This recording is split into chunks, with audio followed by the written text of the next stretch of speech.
Olá, Roraima, eu sou Leôncio Monteiro e nós estamos começando mais um Papo M3 Realidades Políticas, falando sobre esse tema tão importante e tão cotidiano, que muitas vezes é negligenciado, a gente deixa de lado, às vezes para não se irritar ou não se preocupar além das preocupações cotidianas, mas que precisa ser também observado com muita delicadeza e com muita objetividade, além do pragmatismo, é claro.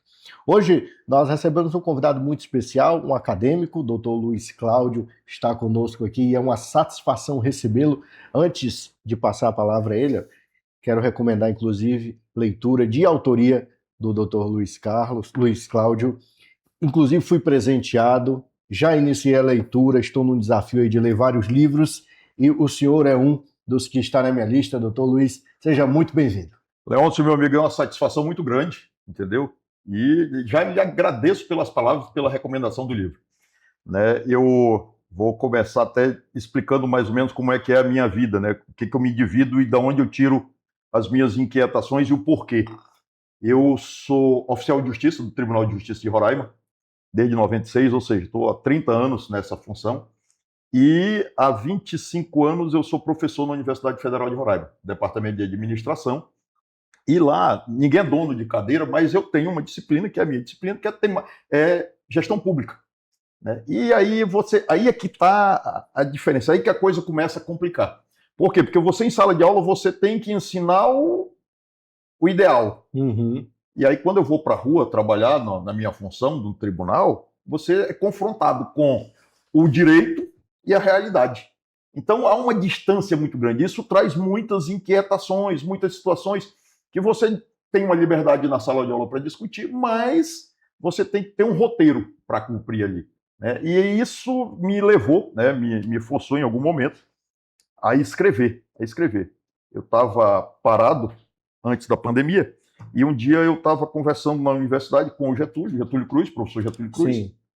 E aí o professor Getúlio disse: Luiz, tem um professor da universidade escrevendo numa coluna lá no jornal, na Folha, e ele escreve pela esquerda, tá, é muito tal. Eu queria que tu fizesse um contraponto. Tu não quer escrever lá também? Eu aceitei o desafio. E comecei a fazer umas crônicas. E a minha intenção, naquele tempo o jornal ainda era impresso, minha intenção era fazer dessas crônicas construir um livro no final. E fez, não deu certo. Entrou a pandemia, o jornal passou a ser virtual, né, mais impresso, e aí eu fui perdendo a linha e a gente parei de publicar.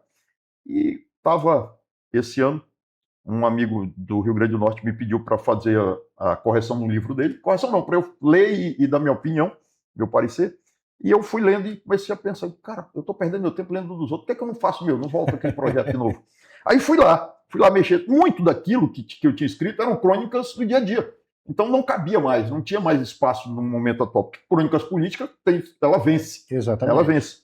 E aí eu digo, não vai dar, eu vou ver o que daqui eu consigo aproveitar. E aí comecei a escrever de novo, me empolguei. E escrever tem uma situação que é o seguinte: você pega o fio da meada, quando você puxa o fio ali, aí vai embora. Aí você não dorme.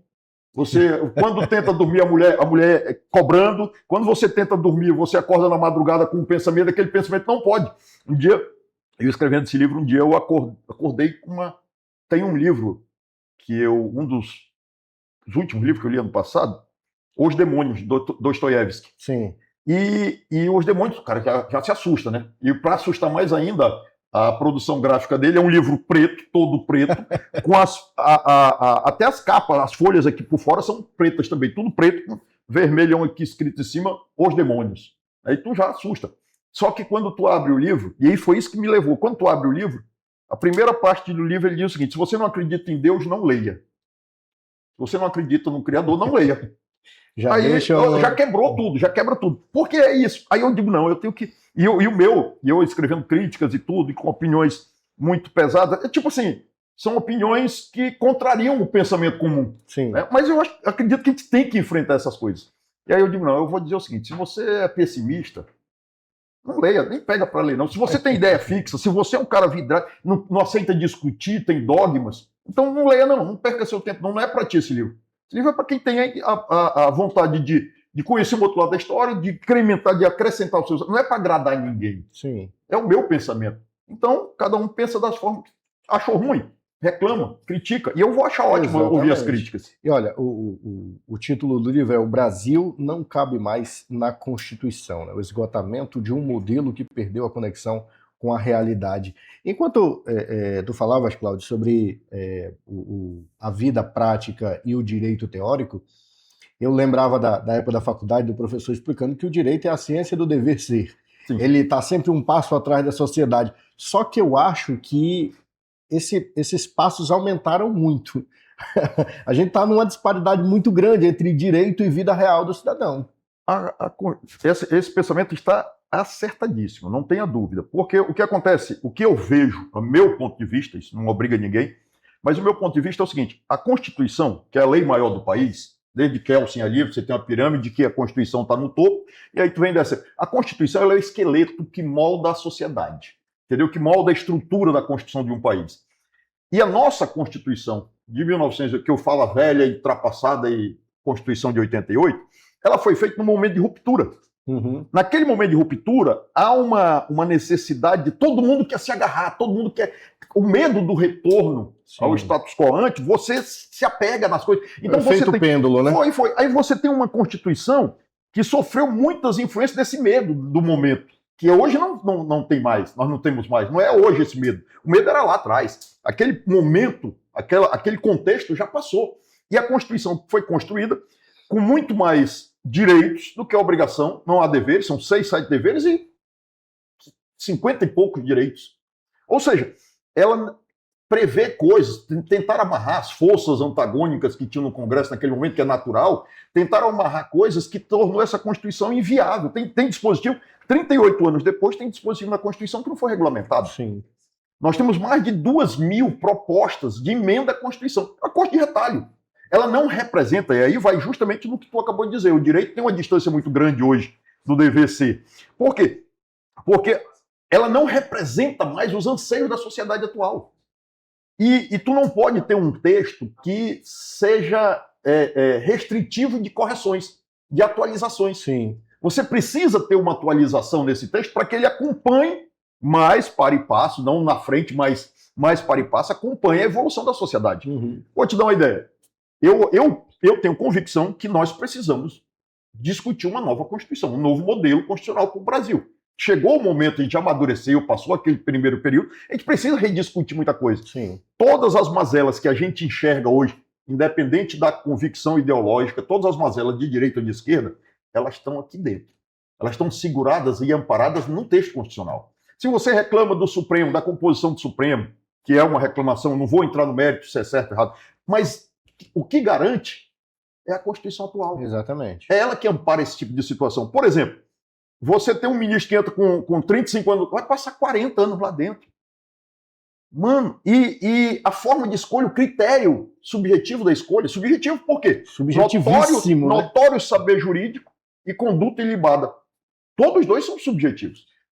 Se nós levarmos ao pé da letra, inclusive eu estava discutindo isso com os colegas há algum tempo, se nós levarmos ao pé da letra o texto constitucional sob a indicação de um ministro do Supremo Tribunal Federal, a pessoa sequer precisa ter graduação em direito. Não há necessidade. Assim como não há necessidade... O cara pode ser alguém que leu muito, mas que não graduou. Exatamente. Assim como não há necessidade, o cara precisa ser amigo do rei. Basicamente ele precisa ser amigo do rei. Basicamente Teve a indicação do rei, que nem nós temos hoje. Então, há uma situação que é incômodo demais. Se você se você tem uma nova Constituição, você abre espaço para discutir isso. Porque muito do cláusula pétrea, o cara diz, não, mas isso não se pode discutir, isso não pode mexer.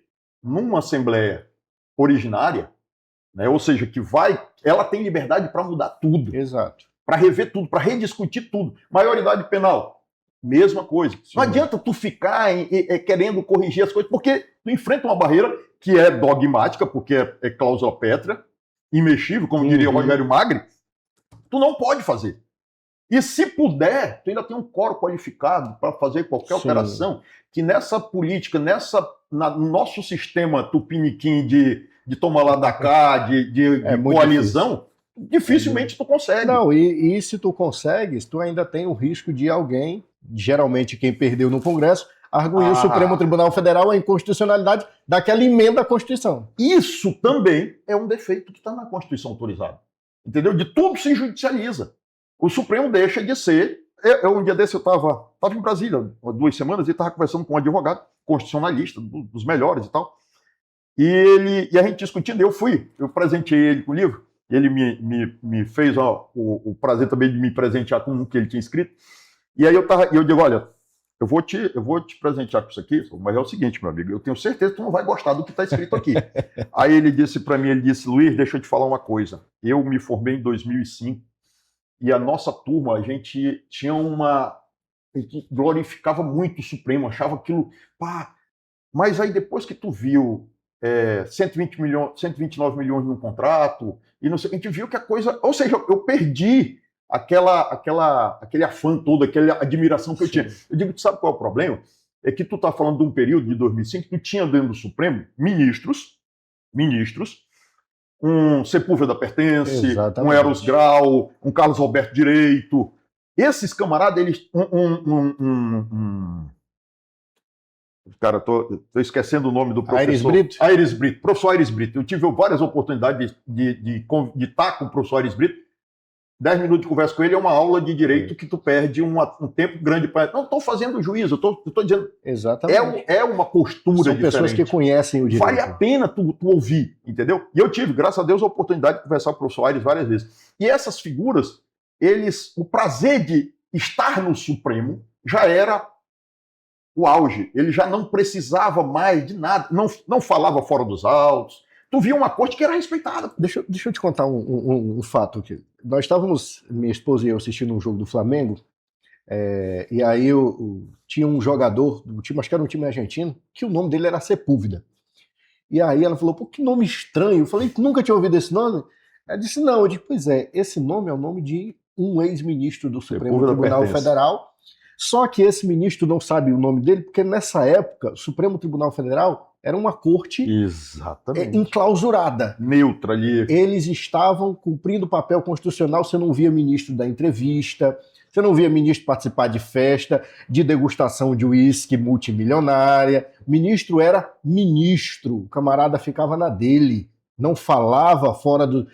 Eu gosto de citar o exemplo do ministro Marco Aurélio Melo, que sempre foi muito falador, mas até Marco Aurélio Melo era retraído, numa época em que o Supremo inteiro era muito recolhido. Sim. Então a gente perdeu, dentre os mais variados aspectos, essa ideia constitucional de, pelo menos, poderes organizados entre si. Ficou um negócio muito bagunçado. A divisão é muito clara. E até isso precisa ser discutido. A gente não pode ter medo. Quem dividiu isso? Montesquieu. Montesquieu lá em 1780, sei lá, mas em 89 foi a Revolução Francesa. Sim. Então Montesquieu que dividiu a tripartite dos poderes e tal. Será que isso... A gente não tem capacidade de questionar e de rediscutir isso passados esses quase 300 anos? E não sendo uma ciência exata, se até as ciências exatas são discutidas... É claro. Tu entendeu? Não existe outro modelo, a gente não pode pensar na reconstrução de outro modelo, porque hoje tem outras forças. Sim. Nessa época que tu recordou agora, do Sepúlveda, do Marco Aurélio, etc., Marco Aurélio tem uma vantagem muito grande que é flamenguista. Né? Eu também, graças a Deus, tive algumas oportunidades no gabinete de conversar, de bater papo. É uma conversa extremamente light, gente boa para dialogar e tal, simples. E aí, o ministro... Nessa época, eles eram os guardiões da Constituição. Só guardiões. Só falava quando havia um questionamento muito específico de constitucionalidade ou não. Como se interpreta isso aqui? E aí eles iam lá e interviam e tal, 11 ministros. Não era para estar tudo isso lá. Eu estou dizendo de demandas lá dentro. Exato. Então, hoje é esse modelo que a gente precisa repensar. Sabe o que eu acho mais bonito? Nesse Supremo anterior, os ministros tinham a hombridade, a decência de dizer isso não é minha competência. Sim. Essa situação, argui o Supremo Tribunal Federal. Isso aqui não é atribuição dessa corte. Vá para a justiça de primeiro grau. E hoje isso não acontece. Hoje, pelo contrário, em dado momento, a Suprema Corte está capturando para si matérias que não têm nada a ver com responsabilidade, inclusive de outras esferas, de outras cortes, como, por exemplo, Justiça Eleitoral. Quando não é competência deles, eles avocam e vira competência deles. Acabou. É assim, eu que digo que é minha competência, não é tu que vai dizer, eu que sei. Não te mete. Eu sempre digo que o que o Supremo me lembra muito hoje, Cláudio, é uma monarquia colegiada. Eles se atribuem, eles se excluem, eles definem sobre si. Tem um livro, Leôncio, eu não sei se tu já viu, Os 11. Eu não lembro o nome do autor, não vou correr o risco aqui. Os 11 é o nome do livro. A capa é um ministro entrando na corte com a sua beca e tal. E esse camarada, ele atesta o seguinte: 2 jornalistas foram para dentro do Supremo e fizeram uma pesquisa longa lá dentro e tal, e eles escreveram esse livro. São 2 jornalistas, 2 autores. E esse camarada diz o seguinte, que o Supremo é um arquipélago com 11 ilhas isoladas. Ele faz essa analogia, eu achei extremamente interessante. Ele diz o seguinte, que quem manda no Supremo, a maior autoridade do Supremo hoje, é o Gilmar Mendes. É ele que faz o que quer. Se quiser entrar no Supremo, tem que bater continência para ele que autoriza. Está escrito lá, né? Fala mesmo, está escrito lá, eu concordo. Eu só concordo, porque não fui eu, foi ele que disse isso. Mas é complicado você ver isso. É ruim para a gente. Tem uma discussão que eu faço em sala de aula, e aí eu não tenho convicções, eu não tenho uma conclusão definitiva sobre isso, sobre o certo e o errado disso. O pessoal criticava muito na época da pandemia, surgiu muito, eles se meteram muito, né? Interviram muito na vida familiar, ou seja, eles se intrometeram demais na sociedade, no convívio. Dia a dia do indivíduo. No dia a dia. E aí o pessoal tinha aquele negócio, não, mas fulano está do lado do ciclano, fulano é de esquerda, então ele faz isso, aquilo. Digo, gente, eu não sei o que é melhor. Se é uma corte que você não conhece o lado, e aí você aposta numa imparcialidade, ou é uma corte onde você conhece como vai ser a decisão. Você já sabe. A Corte Americana, que a gente tem como a Suprema Corte Americana, a gente sabe qual é o lado. Se a composição aumentou ela quebra o equilíbrio ali, tu sabe que vai decidir de uma forma. Se aumenta outro, tu sabe que vai decidir de outra forma. Isso é bom ou é ruim? Eu não sei. Eu deixo essa questão como uma inquietação que eu não tenho resposta. Olha, quando a gente... tempo, né? Pois é, eu tive a oportunidade de conversar com o Bruno Pérez, que é jornalista e também político, e a gente falava sobre esse mesmo tema do aspecto do jornalismo, né? Que é a ideia de que não existe, o ideal seria um jornalismo imparcial, mas esse jornalismo imparcial não existe. Na justiça, Cláudio, seria a mesma coisa? Não existe imparcialidade no ser humano. O cara vai julgar com os valores dele. Né? Exatamente, não tem como. A gente tem que tomar alguns cuidados. Eu li uma matéria há um tempo de uma moça, uma juíza, uma menina virou juíza com 20 e poucos anos, juíza federal. 20 e poucos anos. Isso me preocupa. Concurso. Sim. Tu fez 5 anos de direito, fez um cursinho preparatório, muito provavelmente dos melhores do país, e passou no concurso para a juíza federal e foi aprovado. Me preocupa aonde ela vai se titularizar. Ela vai para uma vara de família? Como é que tu vai para uma vara? Olha onde é que está o problema. Sim. Como é que tu vai para uma vara de família se tu não teve a convivência, a maturidade de família?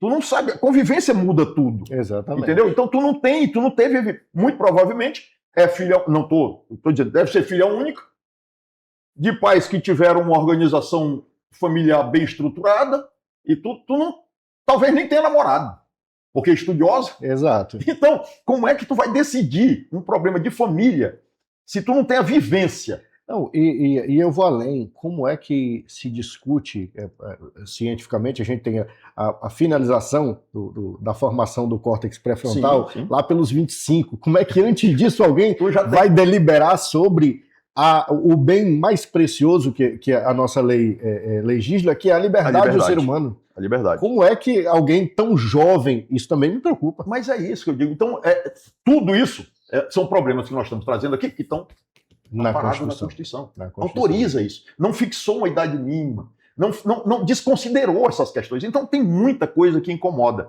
Tem umas situações também, Leão, se me permita, que me traz que fica evidente a manipulação da narrativa. Vou dar um exemplo. Eu sou terminantemente contra, e um dia desses eu estava falando isso, eu vou dizer até o motivo, senão não vão entender. Eu estava dizendo que eu sou contra a cota de candidaturas femininas nas eleições. Aí a pessoa que estava ouvindo disse, então vamos dizer que tu é machista. Eu digo, não, calma, deixa eu explicar. Eu sou contra o formato que existe hoje, muito pelo contrário. Quando eu terminar de te explicar, tu vai entender que eu não sou contra. Eu sou contra a manipulação que se faz da narrativa hoje para te enganar. Qual é a manipulação? a ideia central disso, da cota feminina em candidaturas nas eleições, é de ampliar o número da participação das mulheres no parlamento. Isso é o que eles te dizem. Teoricamente. Isso é o que eles te dizem. TSE, inclusive. Né, campanhas, etc. Então, fala sério.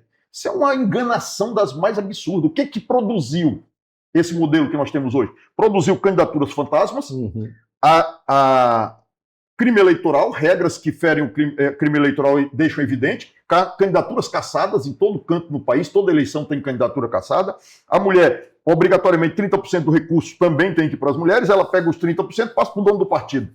E não faz campanha, não tem voto e acabou-se. Isso produziu 17% apenas de representação feminina no Congresso. Pois é. Nesse tempo todo. Cara, 56% do eleitorado é feminino. Pesquisas atuais. E se quisessem efetivamente a representatividade feminina lá no Congresso, eles diriam o seguinte: 20% das cadeiras do Congresso, 30% das cadeiras do Congresso vão ser ocupadas exclusivamente por mulheres. E as mulheres iam sair candidatas concorrendo entre elas. Quem ia ficar com aquelas 30% de vagas. No primeiro ano, tu teria 30% de mulheres representativas lá. Pronto, resolvi. Ou seja, tu não quer, tu quer enganar.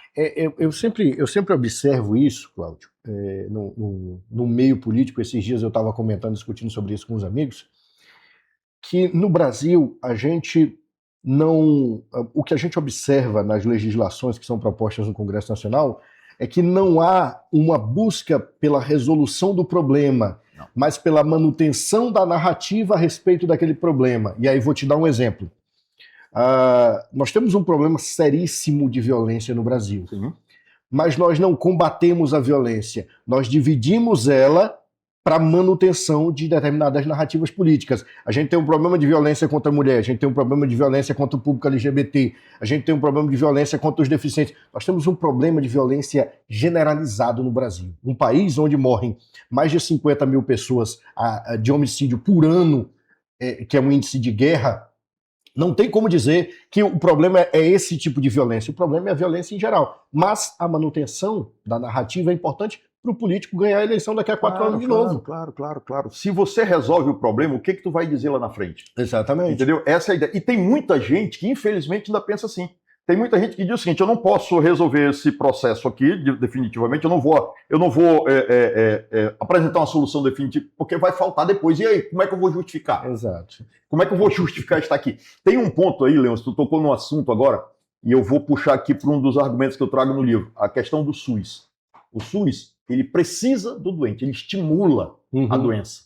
Ele estimula, ele incentiva que você tenha calamidades na saúde espalhado pelo Brasil inteiro.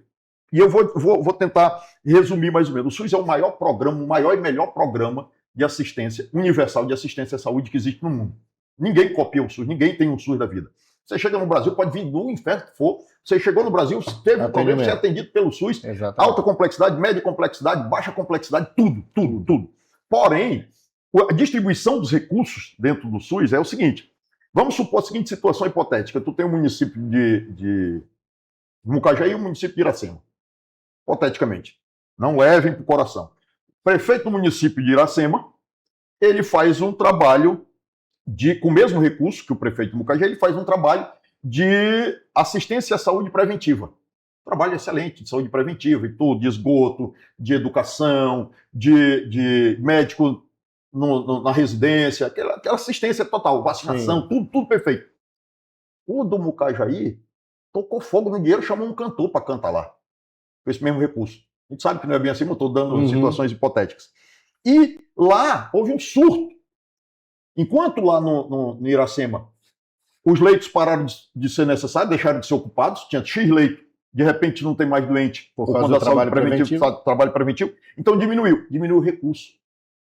Lá no Mucajaí, a calamidade chegou e ele foi decretou estado de calamidade na saúde sanitária. Aí o recurso... Meu amigo, o recurso do SUS todo dia é deslocado para o Mucajaí. Isso gera emprego, gera renda, circula na economia local. Sim. Prefeito, lá no outro vai faltar emprego, porque o cara que era maqueiro, ele perdeu o emprego porque não tem mais doente no hospital. Exato. O cara que vendia remédio na farmácia não tem mais doente para ele vender o remédio. Então ele desempregou 3 funcionários que ele tinha lá dentro. Ou seja, é errado. Tu tem que pensar numa forma que premie Uhum. e privilegie aquele que faz o certo. Fazer dar certo tá errado. Tá errado, tá errado. Uhum.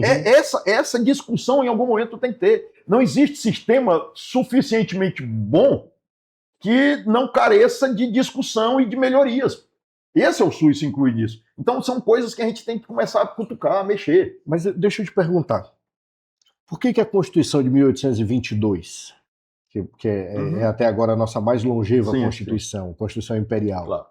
seguiu por tanto tempo sem tantos problemas quanto essa nossa, que é a chamada Constituição Cidadã, mais recente e tão teoricamente desenvolvida e evoluída? Leôncio, eu vou te dizer uma coisa. Olha as mudanças, o espaço das transformações sociais em 1822 e o espaço de 88 para cá, nesses últimos 30 anos. Olha o que evoluiu a sociedade, o que nós tivemos de transformações na sociedade, de uma hora para outra. De uma hora para outra. Lá, tu tinha discussões sobre o direito da mulher de votar, tu tinha discussões sobre o coronelismo, ou seja, e aquilo demorava muito para chegar, a informação não circulava. As pessoas não tinham, deixavam para os outros decidir, decide, o coronel decide. O coronel vai mandar, eu vou cumprir, ele que sabe, ele que conhece, ele que sabe ler. Eu não sei. Então, a discussão era muito restrita a um grupo muito fechado. Tinha um público. E eles se beneficiavam disso. Então, essa manutenção, isso demorou muito. Tem uma evolução absurda, meu, absurda. De 88 para cá, tu girou o mundo. De 2000 para cá, nos últimos 25 anos, Sim. Cara, o que tu teve? A IA da vida. Né? E aí tem muita gente, eu ouvi um dia desse uma frase que eu achei excelente. Eu não tenho medo da IA, da inteligência artificial. Eu tenho medo da desinteligência natural. Essa que a gente deve temer. Porque essa evolução foi que fez a gente começar a questionar. Questiona-se as estruturas, questiona-se as instituições, questiona-se o direcionamento para onde o país está indo. Entendeu? Ou seja, você perdeu as referências. E a Constituição, que era para amparar esse tipo de coisa, não é mais. A mesma discussão que tu vai me dizer, mas por que a Constituição americana é tão longeva? Entendeu? Por quê? Porque foi enxuta. Ela deixou as questões importantes para as leis infraconstitucionais, que são mais fáceis de serem atualizadas. Acompanhar a evolução social, aquele para e passo que tu vinha falando antes. Então, esse seria um modelo mais aplicável à realidade do Brasil? Uma Constituição menos detalhada, abrangente, mas menos detalhada, e que delegasse à legislação infraconstitucional a maior parte das responsabilidades? O que é importante? O que efetivamente é importante? Eu não posso admitir que uma Constituição fixe, por dispositivo constitucional, os juros anual. Pelo amor de Deus. Adam Smith vai fazer o que da vida? A mão invisível do mercado. Onde é que está a teoria da mão invisível? É sério, onde é que cabe tu fixar na Constituição? Quem foi que teve a ideia de colocar na Constituição um dispositivo que diz que o juro máximo tem que ser 12% ao ano? Se tu sabe que a demanda, a oferta... Cara, é um mercado, cara. É um mercado, não é isso. Mas está lá. Está lá na nossa Constituição. Ou seja, tem uma Constituição que diz o seguinte, que ela te obriga, porque está lá, ela trata a questão indígena, por exemplo, ela trata como se todos os indígenas fossem iguais. Exatamente. E não são, eles não têm os mesmos desejos. Eles não têm as mesmas demandas. Eles não vivem da mesma forma, mesmo modo de vida. Não são silvícolas. Alguns são, então tem que ser tratado como silvícola.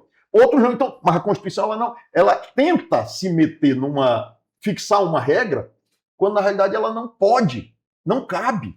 Não cabe. Então tem muita coisinha que a gente não pode. O Brasil não pode ser resumido. A complexidade do Brasil é tão grande que não pode ser resumido em detalhes que tu amarrou na Constituição e tornou isso cláusula pétrea. E quando você coloca na Constituição, é um amarrado, é um nó forte, né? É a Constituição, cara. É a base, é o esqueleto do Estado, é o que mantém o Estado em pé. Vou te dar um outro tema dentro dessa questão da Constituição. A Constituição, uma república federativa onde você é obrigado a estar federado. Que diabo de federação é essa? Que diabo de federação é essa? Onde você é obrigado, não se pode, você pode até discutir separatismo, mas você não pode pegar em armas para discutir o separatismo. Mas poder discutir você pode. Tem muita gente que acha que nem pode, mas pode. E aí, por que não? Por que não se repensa? Nós em Roraima temos um problema seríssimo, seríssimo. Eu discuto aqui no livro algumas situações de Roraima que eu tenho convicção que Roraima foi escolhido para pagar as contas sociais do Brasil. Nós somos escolhidos. Nós pagamos as contas sociais do Brasil inteiro, todo mundo sai bonito lá na foto e a gente paga o pato aqui. Dá um exemplo. 70 e pouco por cento do estado ou é área indígena, ou é área demarcada, ou é área de preservação ambiental, ou é área militar e tal. Ou seja, a justificativa para a demarcação de áreas indígenas é a justificativa da hereditariedade, né? E o Brasil foi descoberto aonde? No litoral. Exatamente. Os primeiros índios foram encontrados lá em Salvador, né? Lá em Porto Seguro. Cadê a reserva indígena de lá? Tem nada. Hereditariedade? Vamos fechar, fazer igual o Marco Aurélio. Vamos entregar a nossa Guanabara. Exatamente. Essa é a discussão. Essa é a discussão. E aí tu pega e demarca tudo aqui. Vamos lá, não estou discutindo o mérito da demarcação. Inclusive, eu sou contra a forma que se trata o formato hoje. Você demarca e chega numa ONU da vida, vai lá e bonitamente diz: nós preservamos nossos indígenas, nossos direitos originários, nossos povos originários. Nós quem, Pedro Bom? O cara lá de São Paulo que vai lá na ONU fazer esse discurso, o presidente que está lá em Brasília e que nunca botou o pé aqui, que vai lá na ONU fazer esse discurso, a preço de quê? Quem é que está pagando por isso? Nós. O cara chegou na tua casa, no teu imóvel, no teu terreno, tirou a metade do teu terreno e não te deu nada. E não te ressasse com isso. Tu inviabiliza eu usar a minha propriedade inteira, mas eu não tenho uma contrapartida adequada. Então, se vocês querem parecer bonito, o restante do país querem parecer bonito lá fora, paga. Paga, indeniza. Indeniza a minha inviabilidade. Sim. Não. Outra, tu bota na Constituição, por exemplo, é proibido aos índios, o índio tem usufruto da terra. Ele é o dono, ele tem usufruto. E é tutelado pela União. Ele é tutelado pela União, é filho da União, né? E aí o cara... Mas, na realidade, quem cuida é o Estado e os municípios. Não.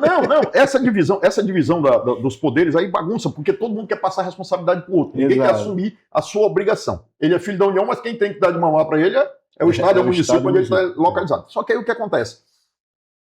O Mato Grosso hoje é o celeiro de produção agrícola do Brasil, e se transformou nisso, porque os chavantes arrendaram as terras. Num determinado momento, eles arrendaram a terra.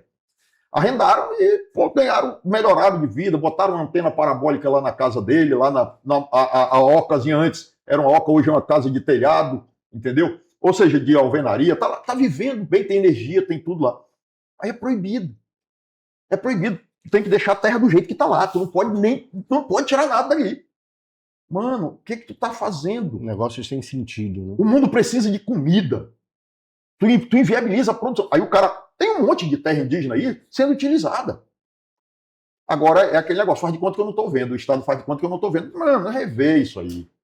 Não tem condições de... Melhor fazer a alteração, né? Melhor fazer a alteração do que deixar o cara na ilegalidade. Mas Cláudio, como que a gente faz para discutir uma nova Constituição se a nossa Constituição não tem previsão de uma nova Constituição? Nos primeiros capítulos, no segundo capítulo, eu trato sobre isso. Eu fui pesquisar e dei uma pesquisada profunda. Tem um dispositivo na Constituição que, para mim, é o mais importante, mas é onde se mais tem medo. O poder emana do povo. Sim. Qual é o medo? Devolver esse poder para o povo. Os caras temem devolver o poder. Emanou do povo para mim, mas eu não quero devolver nenhuma gota dele. O que precisa é coragem. Coragem que até hoje nós não temos liderança no Brasil com essa coragem. Um presidente da República ou um presidente do Congresso Nacional forçar um plebiscito. Consulta a população se aceita ou não uma nova Constituição, a chamamento de uma Assembleia Nacional Constituinte. Esse tipo de consulta pode estar previsto na Constituição. É possível, então, fazer a consulta? É possível através de um plebiscito. Entendeu? Você consultar, não é eu que estou tomando a decisão de fazer. O poder é do povo. Então tu tem que devolver esse poder ao povo de decidir se quer ou não quer. Se quer continuar com aquela... E aí tu vai ter campanhas, tu sabe muito bem. E espero que seja diferente do referendo do desarmamento de 2006. Sim, claro. Em que o povo diz uma coisa e o governo faz outra. Ignora completamente o que foi a decisão do povo e faz o que bem quer. Que foi o plebiscito, o referendo, não foi plebiscito, foi referendo. O plebiscito que nós tivemos foi para escolher entre... monarquia entre república. Né? Exatamente. Entre Estado e governo e tal. Era e sistemas, né? Ou seja, foi salvo melhor juízo, 92. 92, salvo melhor juízo, não vou arriscar. Acho que foi 92, 93. Foi uma época dessa. E teve uma campanha. Eu lembro bem, teve campanha. Tu tem que fazer uma campanha, um plebiscito tem um lado questiona isso, o outro lado questiona isso. A população é chamada a participar. E como toda boa campanha eleitoral no Brasil, um lado sempre foi beneficiado. Sempre assim. Isso é as nossas mazelas. Mas é possível sim, é possível sim. O que falta é determinação e coragem de consultar o povo. Devolve ao povo um pouco. Deixa o povo se enganar achando que tem o poder. Não adianta o texto no e cru que está ali, o poder emana do povo, mas tu não tem coragem de consultar o povo. Consulta, vamos testar, vamos discutir o país, vamos discutir de novo. E outra coisa, eu não acredito que seja válido, seja normal, tu ter um documento que não caiba revisão, que não preveja periodicamente uma reconsulta ali, uma revisitação ali para tu verificar se tem alguma coisa que pode ser ajustada. Sim. Ou seja, as coisas quando são muito amarradas assim, o que deve ser amarrado? Tu acabou de dizer agora, a liberdade.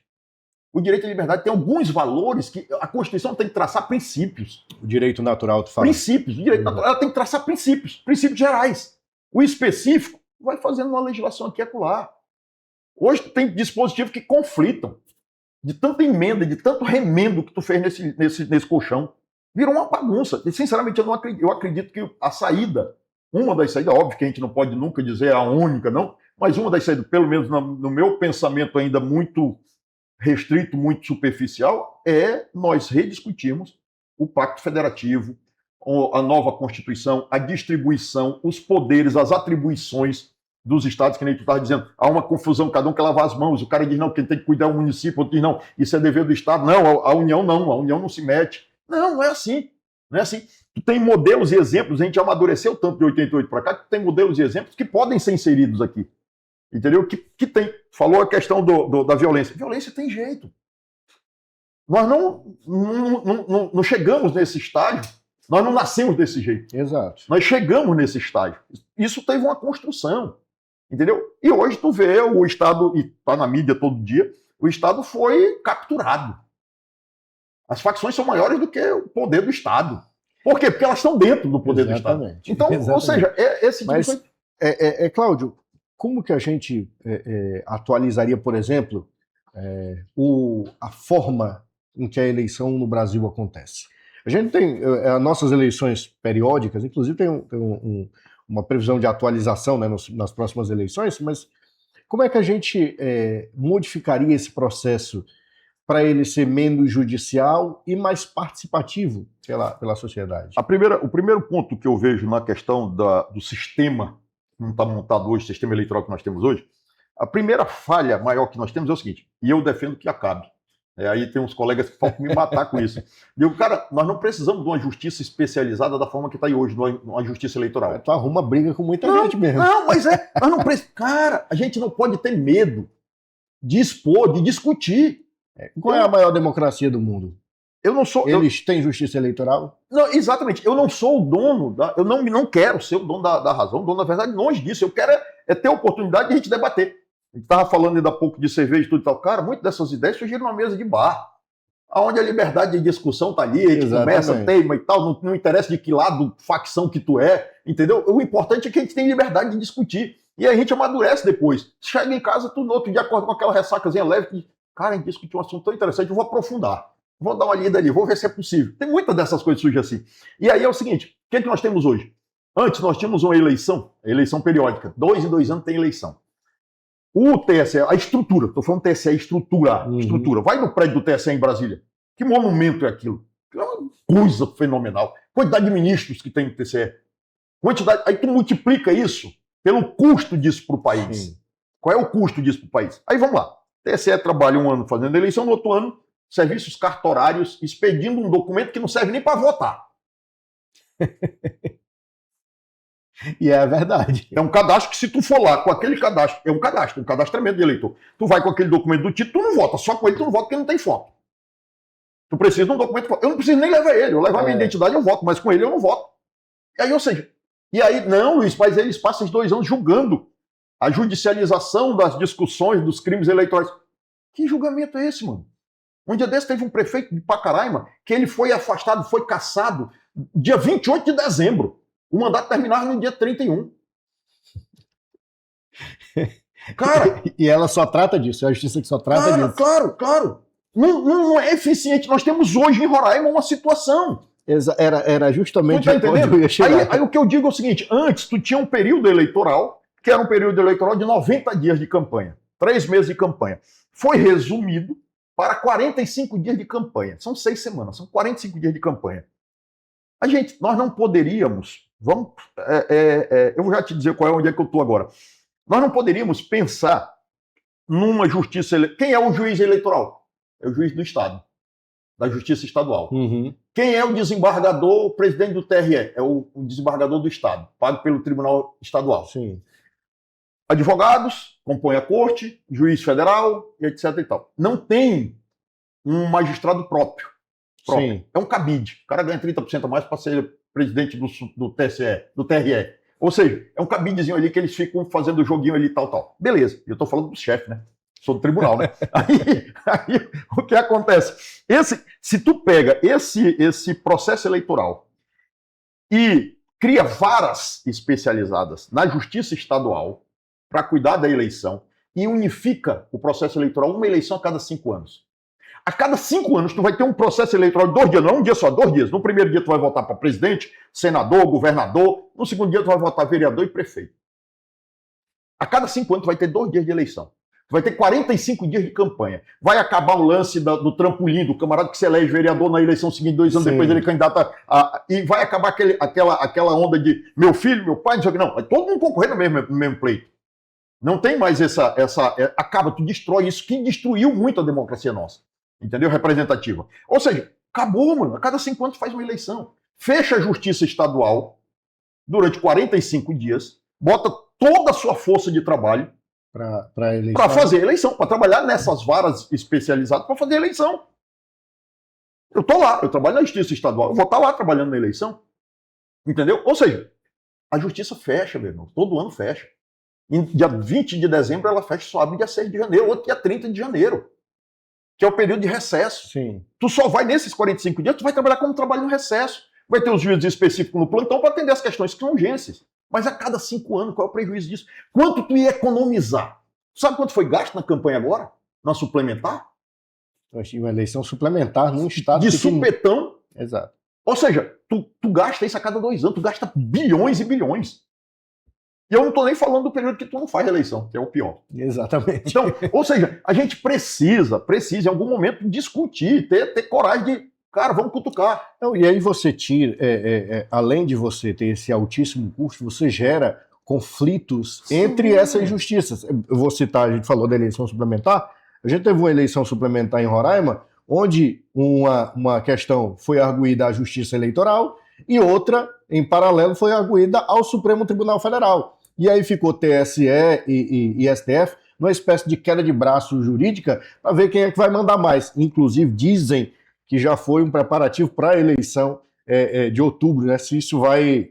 Quem é que vai determinar a respeito da eleição? Se é a Suprema Corte Eleitoral ou a Suprema Corte do país? Leôncio, eu estava acompanhando essa eleição e em um determinado momento eu montei uma estrutura lá em casa e digo, eu vou me meter, eu vou fazer um vídeo opinando sobre isso aqui. Só que tu tem responsabilidade. Quando tu faz o vídeo, saiu da tua mão ali, já não é mais teu. É igual esse livro, saiu de mim, não é mais meu. Ele tá no mundo. Deixa pra lá, deixa criticar aí que tá tudo certo. O problema é que eu fui pesquisar pra fazer um negócio. E eu cheguei, o que me incomodava, e eu vejo muita gente falando, só que as pessoas não foram atrás de conhecer a realidade, é importante que se diga. Nós tínhamos 3 situações parecidas, idênticas nunca, parecidas. Rio de Janeiro, sim, Amazonas e Roraima. Eu digo, por que teve 3 decisões diferentes? Por que no Rio de Janeiro o presidente do Tribunal de Justiça continua como governador, inclusive bem avaliado pra caramba agora, 50 e pouco %. O Amazonas teve uma solução diferente, né, que foi uma eleição indireta na Assembleia Legislativa, agora em maio, inclusive, e em Roraima nós tivemos que fazer uma eleição suplementar. Aí são coisas diferentes.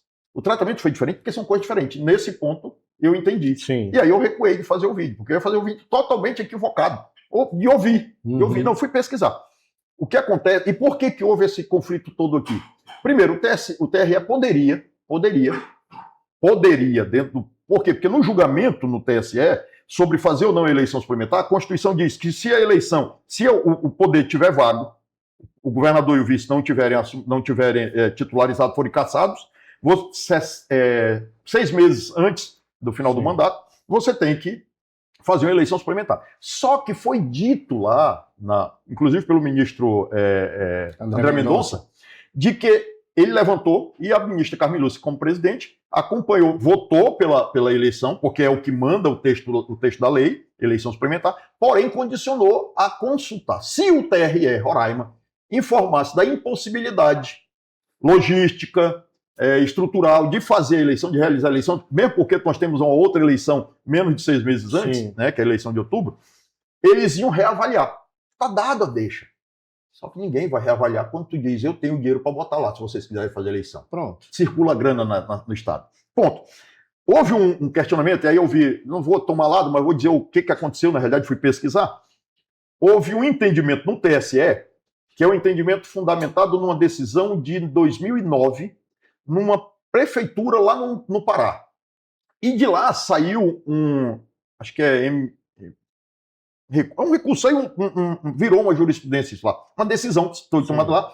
Eu lembro só o número, 4171. 171 ficou bem legal para o número desse dispositivo. Eu te passo depois o dispositivo exato. E aí, a partir dizia o seguinte, que naquele caso específico poderia fazer eleição direta. Sim. Tinha que ter eleição direta.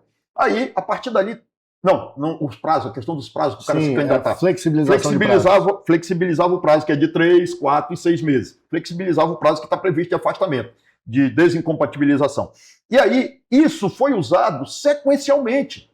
Nós tivemos mais de 70 eleições suplementares que foi usado esse dispositivo. Então, quando tu tem 70, o primeiro usa, o segundo usa o primeiro, o terceiro usa os dois, o quarto usa os três, e aí tu tinha um calhamaço de decisões rotineiras que viraram a jurisprudência naquele tema. Só que aquilo nunca é um mandado de segurança, aquilo nunca foi discutido. A validade daquilo, a flexibilização do texto legal da lei eleitoral no Supremo, nunca tinha chegado no Supremo.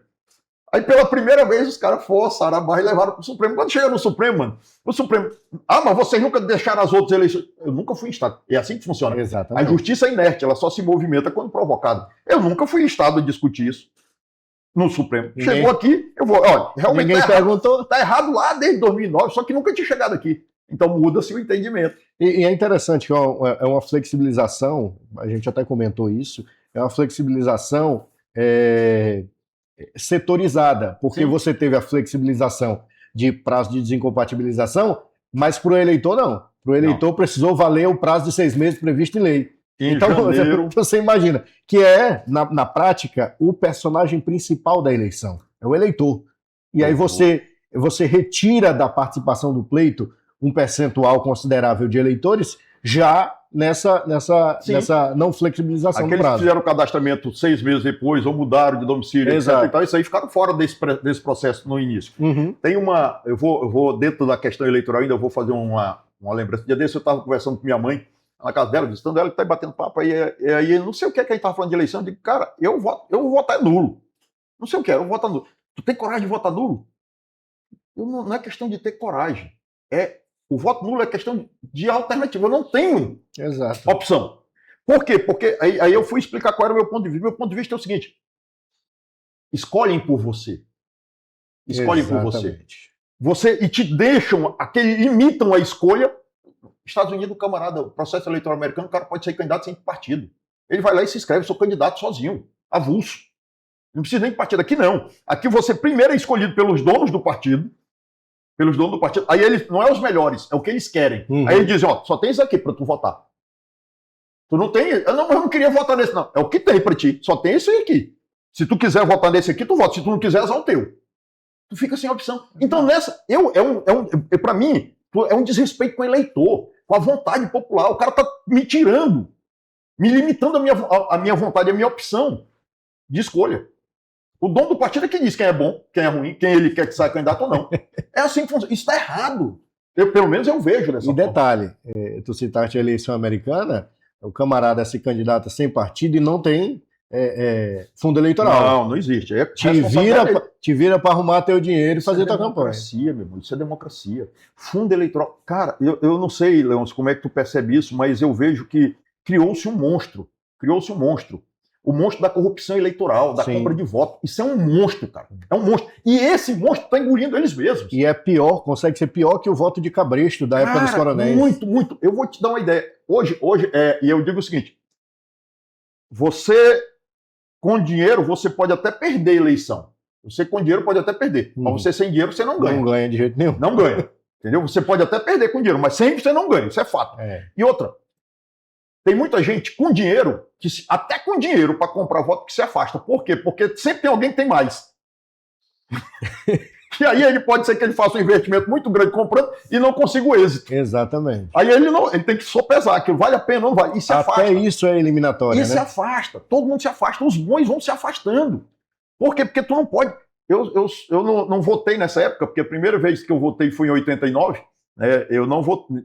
89, 90, eleição. Eu votei no Mário Covas. A primeira eleição que teve, que o Collor foi o vencedor. Sim. 20 e poucos candidatos a presidente da República. Né? Até Cara, tinha todo mundo, a FIFA, o mundo. O Caiado era candidato. Sim. Em 89 também, com a UDN. E aí, o DR. E aí eu não vivenciei aquele período onde o vereador não recebia. Ele era representante da comunidade, ele ia lá, ou seja, era um momento diferente, onde o ônus público, o desejo de servir era maior. Exatamente. Do que o interesse pessoal único e exclusivo de enriquecer. Que inclusive, diga-se de passagem, transcendeu a eleição ordinária, e eu digo isso já há algum tempo, e chegou às raias que agora passou a ser o primeiro degrau político, que é a eleição dos conselheiros tutelares. Ih, meu irmão. Que desceram um degrau, aí o camarada que é vereador ajuda fazendo a campanha do conselheiro tutelar, que vai apoiar ele na campanha e depois vira vereador também. É um negócio que tá corroendo a sociedade como um todo. Tu pode puxar isso até para líder comunitário, não vou nem para o Conselho Tutelar, que tem uma Exatamente. legislação específica, até para líder comunitário. Ou seja, o poder do governo está em fazer prefeitos. O poder do prefeito está em fazer vereadores. O poder do vereador está em fazer conselhos tutelares e líderes comunitários. Líder comunitário. Ou seja, quanto mais eu faço, mais eu tenho. Por quê? Porque tu tem gerência em cima daquelas pessoas. Tu paga para ele se eleger, ele me deve em troca. Automaticamente. Né? Ou eu sou teu padrinho. Então tu fica lá até a hora que eu quero. Se eu não quiser também, eu tiro. Esgotou a fonte, tu se lasca lá, tu vai ser renegado. O poder da palavra perdeu muito, o poder do argumento perdeu espaço para o poder do dinheiro nas eleições. Antigamente, as pessoas ganhavam no argumento. O argumento, a força do argumento hoje é o argumento da força. Financeiro. É o argumento financeiro. Entendeu? Ou seja, era muito bonito ter discussões de propostas. Vamos pegar a seguinte situação hipotética hoje, nacional e localmente. Quais são as propostas efetivas? Complicado definir. Nós temos eleição para governador, temos eleição para presidente. Estou falando só do executivo, que é quem executa. Cara, quais são as propostas? Não, estão preferindo. Um não pode fazer proposta porque está com 200 mandatos aí e não fez. Então, se tu está lá, por que tu não fez? Ah, eu vou fazer no próximo mandato. Por que tu não fez nesse? Tu está lá hoje, nesse momento. O outro é a polarização. Não, que é ladrão, não sei o que. Mano, qual é a proposta que tu tem? Como é que tu vai resolver os principais problemas do país? Ninguém está preocupado em discutir. Exatamente. E não é só lá nacional, não. Aqui também. Qual é a proposta? Temos 2 candidatos polarizados a governo. Qual é a proposta de um lado e qual é a proposta do outro? Me diz, me mostra aí. Quais são os... Eu um dia... A eleição suplementar foi um dia desse, a gente não consegue lembrar. Pois é, um dia desse eu estava num... Um dia desse faz tempo. Eu fui... O governador era o Otomar. E eu fui chamado... Faz tempo. O governador era o Otomar. O secretário eu não vou, né? Não, eu vou sim. O professor Haroldo era o secretário. Secretário de Planejamento. E nós fomos chamados para apresentar o planejamento do Estado. Né? Próximos 4 anos, PPA. E aí fomos chamados lá no Palácio. Eu fui. Eu cheguei lá no Palácio. Eu saí no meio, na primeira slide eu fui-me embora. Cheguei lá lotado, cheio de gente aí. Chega, estava quente. Secretário ao concurso do Estado a vida inteira. Secretário de tudo que era governo tinha passado nesse Estado, secretário de Planejamento. Chega lá, a primeira pergunta. Qual a vocação do Estado de Roraima? Eu levantei e fui-me embora. Tu tem que me dizer, mano.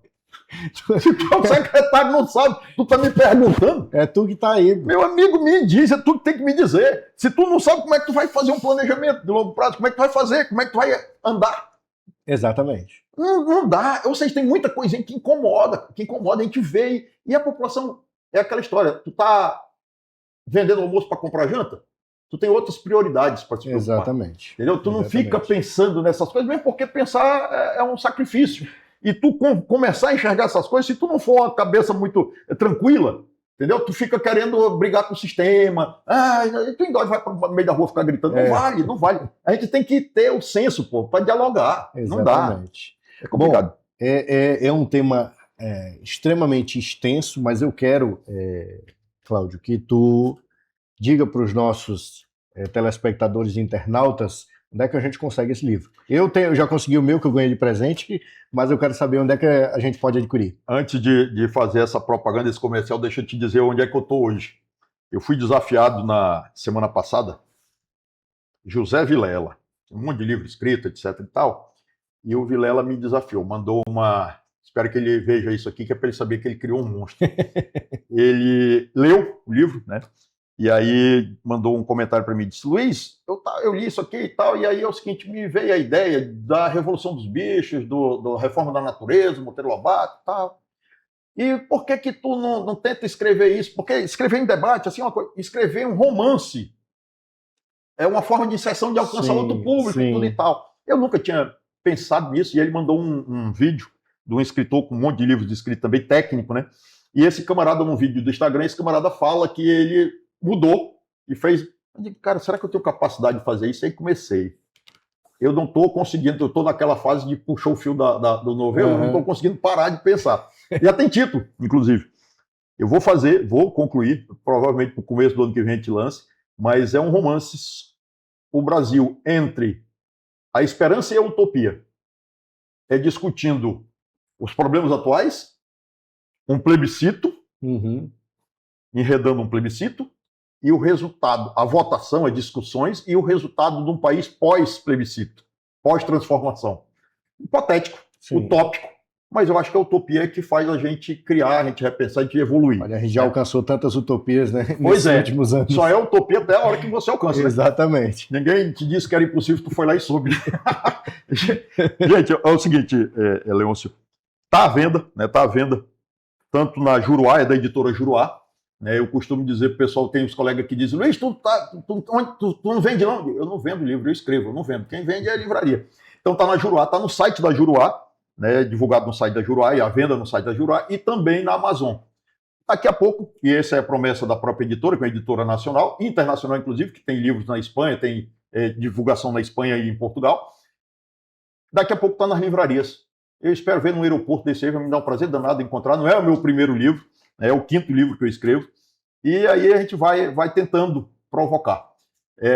Aqui, é tipo assim, eu já escrevi minha tese de doutorado, eu fiz um livro, mas a tese de doutorado faz por obrigação. Isso aqui eu escrevi com prazer. Eu escrevi o que eu sempre quis escrever, o que eu sempre quis deixar de mensagem ali, de discussão. Por quê? Porque a ideia é provocar mesmo. Aqui, tu deve ter visto, a gente não tem nenhuma intenção de agradar.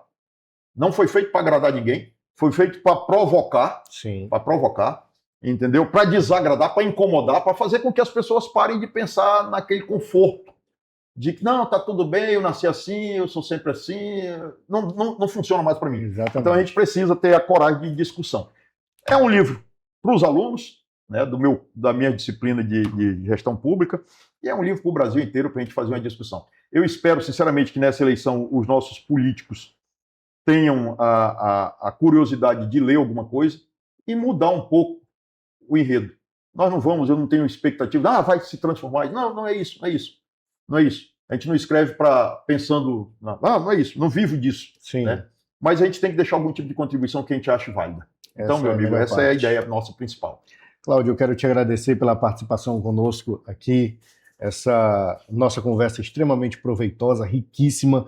Vamos marcar outras oportunidades para a gente conversar mais, falar sobre esse tema. Constituição é muito importante e nós precisamos conhecê-la para garantir o máximo de transformação na nossa realidade. Quero te agradecer mais uma vez, parabenizar pelo livro, comecei a lê-lo já, estou aí lendo 3 livros ao mesmo tempo, estou tentando não enlouquecer, mas aprendendo e adquirindo muito conhecimento.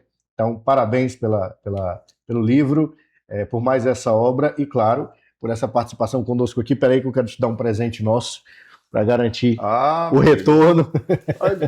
Muito obrigado. Olha aí.